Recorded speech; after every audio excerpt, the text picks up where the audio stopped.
Kasama natin ngayon si June na 23 years ang tanda sa kanyang asawang si Rhea. Hi, Rhea. Si Rhea nga, naka-braces pa eh, oh. At dati, kuya-kuyahan lang daw ang turing niya kay June. Pero ngayon, mister na niya. Oh, di ba? Kasama rin natin si Lola Labs. Lola Labs, talaga yun ang pangalan mo, girl? Lola Labs na 26 years naman ang agwat sa edad sa kasintahan, si PB. At ang motto nila, love is lovelier the second time around. Welcome to Face to Face. Sino si PB? Ikaw yon? Ako po, ate ko rin. Ano ibig sabihin ng PB? Papa Babes? Parang ganun po. Ha? Kasi, Prinsipeng Prinsipeng Bukid? Opo. Patikim na tanong muna, ano ang sweet na tawagan ninyo sa isa't isa, Rhea and June? Yung tawagan po namin is mahal. Mahal! Ang tawagan po namin ate ko rin ay honey. Dati po, ang tawag niya po nung bago pa lang po kami, Manang. Kasi, So hindi naman tumaas ang kilay nung mga kapatid mo. Nung siya ang iyong nagustuhan.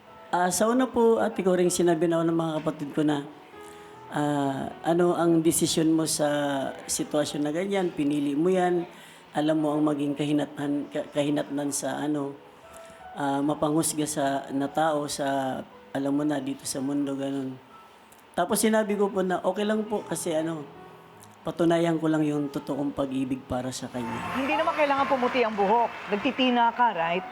O, nagtitina ka. Okay lang yun. O, ikaw nagtitina ka din. Totoo ba yung buhok mong yan? Wow, ang galing ha. Pero yung suklay pa ganun na. Pababa na. Ayun. Medyo pa ganun na yung suklay. Nawawala na. Okay, pero ito okay. Yung love story nila, barkada niya ang mga ate-atihan nito. Ikaw naman, paano mo siya nakilala? Nakilala ko siya sa company, sa pinagtatrabahuhan ko. Kasi, Pareho kayong factory worker? Yes po. Okay. tapos, ako yung maintenance ng machine niya, madalas niya ako tinatawag eh. Mm. Eh, Bakit? Ikaw ewan talaga? ko. Alembo, Siguro, ha? baka Nasisira po kasi yung machine. So bali, tinatawag ko siya. Ang tawag ko pa sa kanya dati, tawagin natin yung matandang technician kasi mas magaling daw yon. So bali, yun, hindi na siya naalis sa machine ko. Kahit walang sira, napansin ko, lagi na lang siya nakatambay doon. So, ano ang nagustuhan mo sa kay Rhea? Kahit napakabata. mabait kasi siya, tapos hindi naman kasi siya suplada.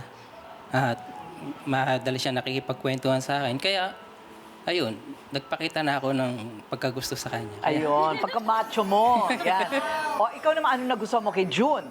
Sobrang bait po kasi. Yung tipong, parang yung kaya niyang ibigay lahat ng meron siya, kahit wala nang matira sa kanya. Siya yung tipong ganun tao siya. Wow! At pinag-aral ni June si Rhea. Yes! Para hindi na sila parehong factory worker. Yes po. Anong ginagawa mo ngayon? Studying? Graduate na po ako last 2022 and then ngayon po is virtual assistant ako ng mga business owners sa ibang bansa. And then aside from that, content creator po kami sa Facebook, sa TikTok, sa YouTube. Ayun. Yan. Oh, wow! Congrats! May napag-graduate ka na. Nagbunga yung paghihirap.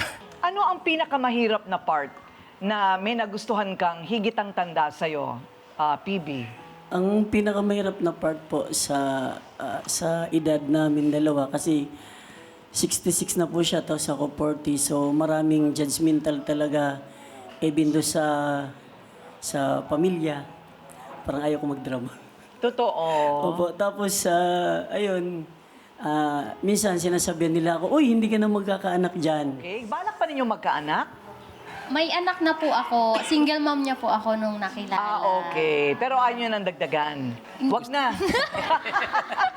Okay, kiss.